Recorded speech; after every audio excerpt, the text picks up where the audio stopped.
gentlemen, I'm David King. I'm Fred Cilbrith. And welcome to Keeping It Real. Tonight's episode is very special. We have the Honorable Mayor Bill Finch with us. I want to start by saying, Mr. Mayor, thank you for coming on our show today. It's an honor to be here, It's a David pleasure and to Fred. have you here. Thank you for having me. You know, we've had different candidates on the show, but it's very honorable to have the mayor himself on our show. So I'm very, very grateful and honored to have you here tonight on the show. Well, we've known each other many years. I've seen you overcoming a lot of obstacles and really achieving great things in your life and not letting any of your situations get in the way. You're out there all the time and doing a great job. I met you through John and Steve's, right? Right. Yeah. And, I've met you, and you've always been a stand-up guy. You've always been a nice guy. Well, thank you, David. Shake people's hand. You always take the time out to talk to the people. You know, I remember, I don't know when it was one of the elections times, and we were at the polls, and you always took the time out to talk to the people. You always took the time out to say, hey, how you doing and everything. So that's very honorable of you. Well, a lot of people forget that the city is not about budgets and buildings and bridges and inanimate things. It's about all of us together as a large family almost in the city, and we care about each other. We're sad when people are hurt and out of work, and we're happy when people succeed, like you guys are succeeding with your show. So I'm happy to be here. Thank you. I mean, Fitz, I want to ask you, for you, what was your childhood like? It was a long time ago. I mean, did you grow up here in Bridgeport? Did you, move here? I was born in New York City. I was actually adopted, but my parents who adopted me lived in the Black Rock section of Bridgeport. By a factory called Bullard's, which isn't there anymore, but it's where the movie theaters are now. Yeah. And we used to walk down the street and see my dad working in the factory. And we were a happy family, and we had a president called John F. Kennedy. And I remember seeing in my grandmother's apartment on Wilson Street, which was a 4-room apartment that she raised 6 children in. And that was normal back then. No central heat, by the way. It had a gas stove with a heater on the side, a gas-on-gas stove. My aunt slept in the living room, and the 5 boys slept in one bedroom, and Nanny and Gramps slept in their bedroom, and then there was a communal area in the kitchen and the bathroom. That was it. But when you went into their humble apartment, on the wall right there was 3 pictures. And a lot of families in Black Rock had 3 pictures. Some had Martin Luther King, John Kennedy, and Jesus Christ. In this case, it was Ted Williams, John Kennedy, and Jesus Christ. And when I was a little Catholic boy trying to learn my catechism, I always thought that was the Father, the Son, and the Holy Ghost. That was the that was the Holy Spirit and the and whatever. So but that was how we were raised. There were simpler times. But we all cared about one another, and we wanted to make sure everybody had a job. We wanted to make sure everybody had a place to play and a good school to go to. And that's still what we're working on today.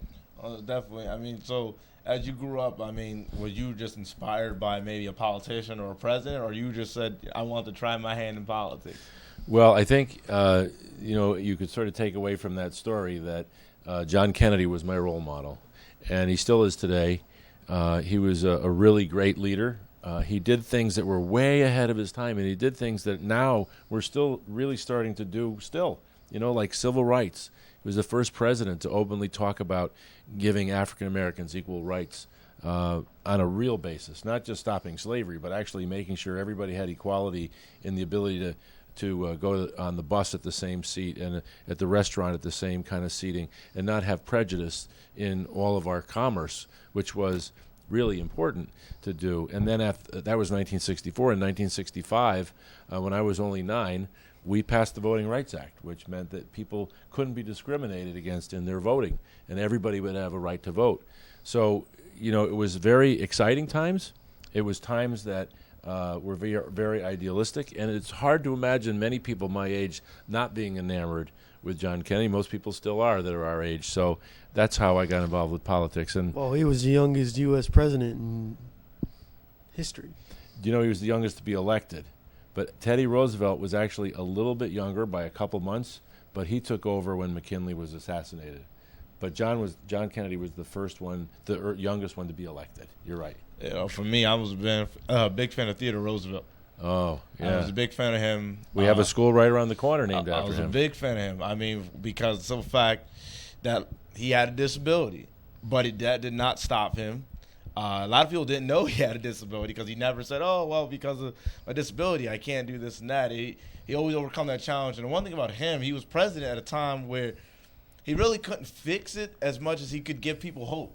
You know, during the Great Depression, he pretty much gave people hope, and he did that. And nobody knew that this was a person with a disability, inspiring a whole country, and that's why he's my favorite president of all time. Because of him, he started the Social Security Act for people with disabilities and senior citizens. So much thank you to him, very much, and that's why.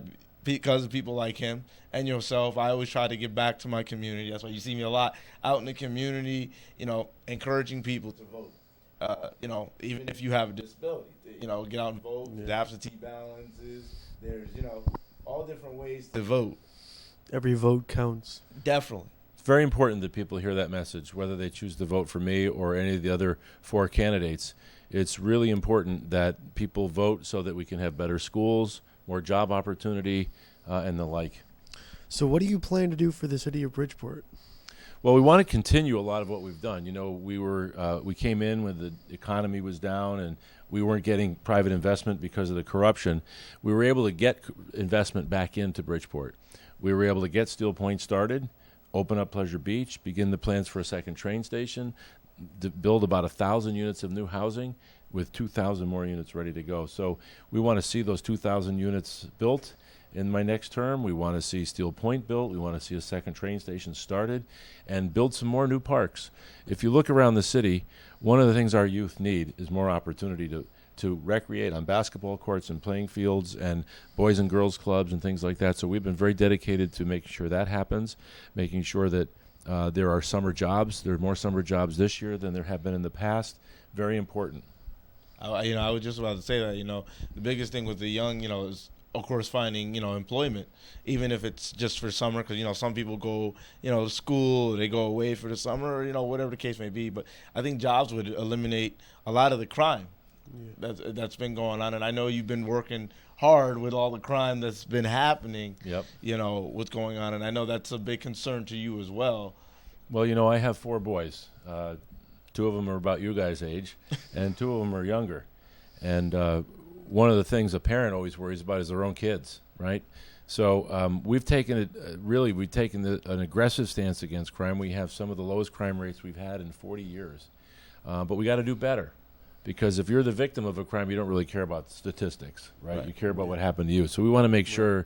So the way to do that is by keeping our youth involved. And we started My Brother's Keeper with President Obama. We announced yesterday we'll have a full-time person working on this so that we can work especially with the youth, especially with youth of color, to make sure, because they have the most challenging situation, to make sure that there are more and more jobs for them. There is more and more opportunity. So My Brother's Keeper is something to keep your ear peeled for. I mean, definitely. I mean, you have a lot of kids today. They're not going to school.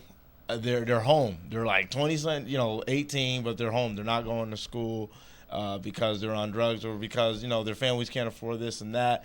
And I know as a mayor, that concerns you. I see you everywhere, from my neighborhood to everywhere. I can't. The list would take forever, folks. If I went through all the neighborhoods that you go through on a daily basis, I'd be here forever. But, I know it's a big concern for you, and you want to see more of the youth in school and, of course, off of drugs. Sure. How do you feel about that whole drug thing, kids, and trying to keep them off of drugs? And the other day, in preparation for My Brother's Keeper, we assembled a group of about 35 young men of color in my office, Latinos and African Americans. And what they told me was they were craving for male role models in their life. Most of them didn't have a male role model in their life. They were craving for jobs and training and better schools. So I pledged to them we would continue to work for better schools in Bridgeport, for better job opportunities. And it was very important to me to hear their message directly, because no one should be thrown away. No one should be cast off. Everybody has something important to donate back to society. And I always talk about people with they want to say disabilities or special needs. I think people with disabilities have special abilities, not special needs. They have special abilities. People can see things who have physical disabilities in a way that, or mental disabilities in a way that those of us who don't have can never see, and can never really fully understand issues like those of you who have some sort of special ability. Well, I mean, speaking of a person with a disability, it's more like we kind of appreciate things more because we realize we do miss out. Yeah. Without question, growing up, there's certain things you're just not doing. We're not playing football, But we see a lot of things out in the community. I mean, I know for one, with myself and Fred, you go to Housatonic, and with me, What are you studying? Journalism. I'm going to graduate by next spring. All right, congratulations. So we see a lot of things, and so it's like we're always striving to see change. It's sad when you see a mother with 3 kids homeless on the street. And I grew up in Bridgeport my whole life. I went to all elementary schools, high schools here. I even work here, right in the center of our town. And there's no greater feeling than knowing that you work in the center of the town, working at the sports arena and the baseball field and being a part of the community. So it's like, even though everybody's like, well, it's just a little job. For me with a disability, it means a lot to have that little job. We need more jobs in Bridgeport. Oh, definitely. We have to have more jobs in the city of Bridgeport. I'm dedicated to getting more jobs. I was able to convince Bass Pro to move here. That's 250 jobs. Chipotle and Starbucks is another over 100 jobs in those 2 stores. We're going to be building a new movie theater on Steel Point. That's going to be over 100 jobs with the hotel, a new hotel as well, which we'll be announcing soon. You have a scoop here. We're going to announce a hotel soon. Nice. So, this is very important to me that we get more jobs in Bridgeport. Our Eco-Technology Park has got a payroll of over $10 million added to the West End and more jobs coming, green jobs that are sustainable, that help us, fix the city of Bridgeport and also the larger climate issues that we're involved with. So jobs, and more jobs. That's got to be our focus in the next 4 years. It's got to be our focus in the next 40 years because we've got to have education that supports people for the jobs of the 21st century, and then we have to make those opportunities come here. So it means that we've got to do a lot of recruitment, and we've got to do a lot of creative financing with our city council. I want to ask a question. Being the mayor, is that like, how you say, is it a lot of pressure being the mayor, or is it like fun to be the mayor? Some people like to know, like, how is it being the mayor? Well, it's a little of both, right? I mean, where some people like to yell at you if they don't like you, and then some people like to cheer you, and sometimes both are undeserved. But you have to just take it. It's life. And but the wonderful thing about being mayor is you realize that you're never always right. People that you've had disagreements with are also right and have a right to have their point of view heard. So I love the democratic process. I love hearing people's ideas and learning from other people. I'm going to take some ideas back that I learned in this experience to my job. And everything I do, I learn. And very much indebted to the 2 of you for doing this show for the citizens of Bridgeport and for getting information out about getting out to vote on September 16th. We need people to get out to vote, and we also need to let them know that September 16th is on a Wednesday. We've never voted on a Wednesday before. That's very true. And we want to make sure people aren't confused. So if you can help me, September 16th. Yes, September what date 16th. Is it? What date is September 16th. Okay. Go out and vote. Have your voices heard. Because with anything, if you want change or you anything, you hold the power. We hold the power to make a difference. I know, as as a mayor, as a candidate, the people are the ones that control anybody in office. Rather, that's from presidency to mayor. The people are the ones that can make the change. One person can do that. There's a poster in my office. I have a little room called the Kennedy Room, and there's a poster from the Kennedy Library that says, "One man can make a difference, and everyone must try." It's our obligation. That's what President Obama is talking about with My Brother's Keeper. It's our obligation to help one another as fellow human beings, and that's going to be his legacy. That's what he's really brought to the presidency. And if we can continue his legacy well into the future, we're one of the first 50 cities to join My Brother's Keeper with President Obama, who's been very good to the city of Bridgeport, as you probably know. The president has given us $10 million after Sandy to make a design to engineer our waterfront to be more resilient to flooding. Gave us $10 million for Fairchild Wheeler School curriculum development, and he gave us $10 million to get Steel Point started. He also came down to Bridgeport 2 times. 2 times. Yeah. I mean, once I know it was at the arena, and I was working, and I didn't get to meet him, but I got to see him from up top, and it was a great film. I saw you actually as well. But, I got a little fired up that day, didn't yeah. I? But I mean, there's no greater feeling. We were so excited to welcome President Obama, Oh, and I got a picture with him with my whole family, and we used it as our Christmas card last year, and it was pretty I thrilling. heard it was packed that day. Oh, definitely. Oh, yeah. I mean, but the feeling to see the president. I mean, how many people can say, how many towns, states can say the president literally just took time out of his busy schedule to literally come down here and then to actually join forces with the mayor of this town when there's mayors all over the United States, to join force with our mayor to help, make change in our town. That is a big honor. Well, in the times I've spoken to the president, he knows Bridgeport. I want to assure the listeners that President Obama knows where Bridgeport is, cares about Bridgeport, and has a great working relationship with this mayor. And I hope that he'll have a great working relationship with me for at least the 2 more years that he's in office. And then the 4 years that I hopefully will be in office, I'll be able to keep working with him after he's president, because he is going to work for us very hard even after he's president. He's a transitional historic figure. Not only just because he's the first African American, but because he has gotten health care for almost everybody now in the country, which was, they thought it couldn't be done. He's the one who kept us safe after, the Iraq-Afghanistan wars, and he was the one who helped get bin Laden. So this man saved the auto industry, right? So that all of those jobs stayed in America, and we kept the auto industry safe, and the federal government actually made money on the money it loaned to the auto industry. So President Obama is a great leader. I couldn't have been prouder to be his friend for the time he's been in office, and we're going to stay friends, and I hope to keep working with him. I hope to see more of young people, graduating from college. Well, we have to. Well, Fred's doing his part, right? Yeah. 10 years coming, but Well, it doesn't matter how you get there, Fred, as long as you get there. And that's the most important thing. It's like the mayor said, and I know you go through it a lot. In life, we can't always be the most popular guy or woman. But at the end of the day, you do what is best for the people. And yeah, you asked me what some people are not going to like what we do. That's everybody. You asked what being mayor is like. It's a lot like being a father. I'm a father to 4 boys, and I have to tell them no every once in a while, right? You can't do that.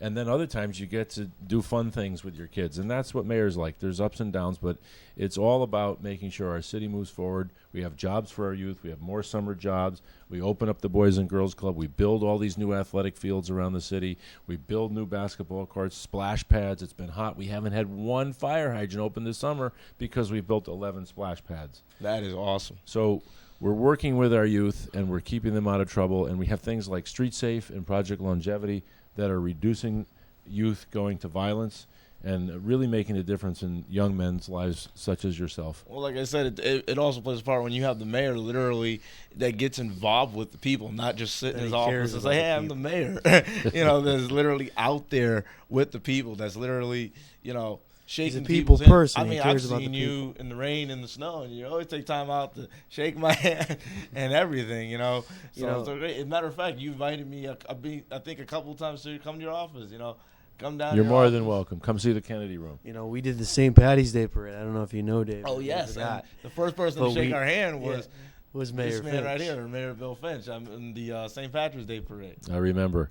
Well, look, the city owes you a lot, owes Dave Gordon a lot to help put this together, because this is the way people get information, right? We've talked to them about working with the youth, working with the president, working with my brother's keeper, and I want to just say thank you for having the stick-to-itiveness to do this show. You're not making any money off this show. You're doing this for the experience and for the love of your city. No, and you're to be applauded for that. For us, this is all volunteer work. We do this each and every week, rain, snow, or shine, and especially waiting to be discovered, right? Well, I mean, that's maybe that's Michael the plan. Strahan is thinking about leaving the show. Maybe you could take over for Michael Strahan. I mean, that's the plan. But my overall goal with doing this was, besides to give me something to do, was it gives people a voice. I mean, I started with wanting to empower the disability community. For Michael Strahan's? Yeah. The rumor's starting right here. I don't think I'd be able to do that. Oh, I don't know. You guys are pretty natural on camera. I mean, I wanted to empower the disability community. A lot of times I feel like or the special ability community, as I like to call them. Well, I feel a lot of times people put us in the background. Did you hear about the new park we're building in Beardsley Park? Yes. So let's just say a thing about that, because the persons who have children who have special abilities or special disability or have disabilities should know this. This is almost $1 million the city of Bridgeport spending to build a play area, not just a playground, but a giant area for children with autism, children with mental health issues, children who are lower on the spectrum, and get them out there playing with all the other kids, not to segregate them. So it's designed so that people who may be in a wheelchair, who may not be able to be as mobile, can play right alongside the other children. This is called Aaron's Way, or Aaron's Journey, and it's after Aaron Richardson, who was a special needs child, Isabel Richardson's and Charles Richardson's son. They live on Capitol Avenue, and shout out to them and for all they've done for the people with the disabilities community. This is going to be a draw in the city, just like the ferry boat, just like the zoo, just like your sound tigers and your bluefish. This is going to be a draw that people who have children are going to bring them to from all around the region, and another great way to make Bridgeport look good and be good and do good things. I mean, that is unbelievable. But that's exactly I can't wait to see it built. How about you? I can't wait to see it built. We broke ground last week. Nice. I mean, even what you like the park you made in Black Rock. I live not even like right across, kind of like across the street, or like around the corner from it. Awesome. From the park you made. The splash pad? No, by Bridgeport Towers. Oh, sure. Oh, yeah. The Cal Ripken baseball field, and now the new Longfellow School going up. We've pushed the school up, so it's created a massive play area that's going to be all landscape with even more fields over there. So the kids in PT and the kids on Yacht and Shell and all those streets around there and Twin Towers, they're going to have a wonderful place to play. And again, that's why it's good to be mayor. I mean, like you said, it must have its perks. I mean, but you're just like us. You live in a regular home just like us. You don't live in a mansion. No. When I go to the schools, the kids ask me, "Do you have a limousine? Do you live in a mansion?" No, just a regular house. You can wave to me, 70 Crown Street, when you go by. And but it can be tough, I believe, to be a public official. Everybody seems to know you. I had a man who was the first selectman in Fairfield. That's like the mayor. His name was John Sullivan. He was in for about 20 years. And I was young. I was even younger than you. And he asked me one day, do I really want to go into politics? And I said, I really do. I told him about my love for what John Kennedy did and what he started and trying to help your fellow man through politics. And he said, you're going into a business where you can win in a landslide, and 45% of the people still hate you. Oh, I can believe it. I mean, I want to remind the viewers that we can, besides watching us every Wednesday night at 8:30 right here on Soundview TV, you could also catch us on our YouTube page. You can type in Keeping It Real with David King, and we have episodes that'll go up every Thursday. We also have old episodes of Keeping It Real that you can see every Tuesday. And then we you guys are up on social media pretty good. Yes, and huh? we also have a Facebook page at Keeping It Real Real TV, which is pretty much our Facebook page. And we also have our Twitter page that you can see right there, 13 Keeping It Real. We're going to have to take a picture of this, guys, and put it on my Twitter, all right? Okay. So there's all different ways that we want to hear your comments, what you think. Feedback. Your feedback. And we have the email.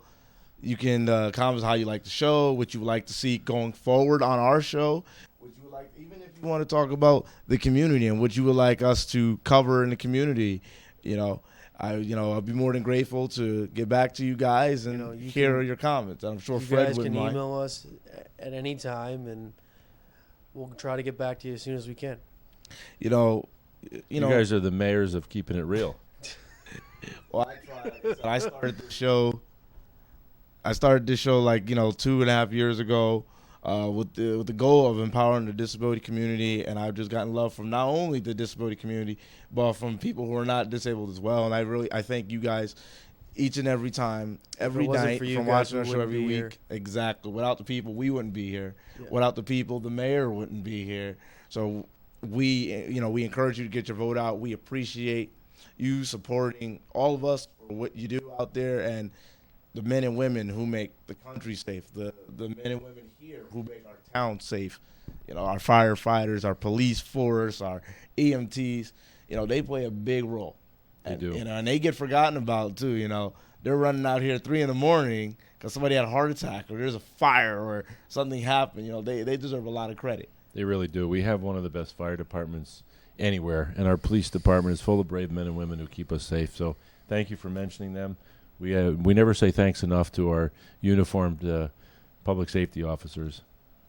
You know, we're winding down the show. I mean, Mayor Finch, is there anything else you would like to say to the viewers before, we wrap up here tonight? Well, first off, thank you to Keeping It Real. Thank you for you guys for having such dedication to this, to giving viewers information. But I just want you guys to know, and the viewers watching, that we're rebuilding this city. We are getting confidence of the private investors back in the city so that we can, build things that create jobs, like Steel Point, like Bass Pro, like Starbucks and Chipotle, like reopening Pleasure Beach, like a second train station. We haven't even talked about that. Bridgeport Hospital wants to add 1,000 jobs over the next 10 years, and they need a second train station. So we've been taking back property that was in tax arrearage and cleaning it up with the help of the former Senator Ayala and knocking things down to make all that area on Barnum Avenue a second train station. So if you look at all the things that are happening, we've gotten the Boys and Girls Club back, and we're going to get that to a new person to run that. That'll be open. We'll get more and more things that are positive for our kids to do, more and more jobs for our kids, more and more development, and it's onward and upward. If you go through Bridgeport on 95 and you see all that garbagey buildings over there on the right side and the left side, most of those have been bought, and most of those are going to be renovated for housing and educational purposes and grocery stores and commerce. So it's an exciting time for the city of Bridgeport, and you guys are reporting it right here on Keeping It Real, so thanks. Well, thank you, Freddie. Is there anything you want to say as we wrap up? Well, go out. Go Any ahead. person can vote, and it could be a change. If you want change, you got to go and vote. And for me, wrapping up, I want to say, exactly like he said, get out there, have your voice heard. No matter who you vote for, vote. It's very important to make change no matter what the race is, no matter if you're black, white, Latino, green, blue, Right. It doesn't matter. Right. With that said, also I want to remind people that the day to vote is September 16th. Make sure you get out. And yes, it is a Wednesday. And Don't worry about it. It's been moved. There's a Jewish holiday, and that's why it's September 16th, Exactly. a Wednesday. The first time you're ever going to vote on a Wednesday, probably the last time. Yeah. Well, I know for me, I will be out there voting. But with that said, I want to wrap up the show. I want to thank Mayor Bill Finch for coming on the show. Very you, much David. appreciative. Thank you, Fred. You guys are terrific. Thanks for I'm having David me. King, I'm Fred Cilbrith. and this is Mayor Bill Finch saying thank you and have a good night. Good night.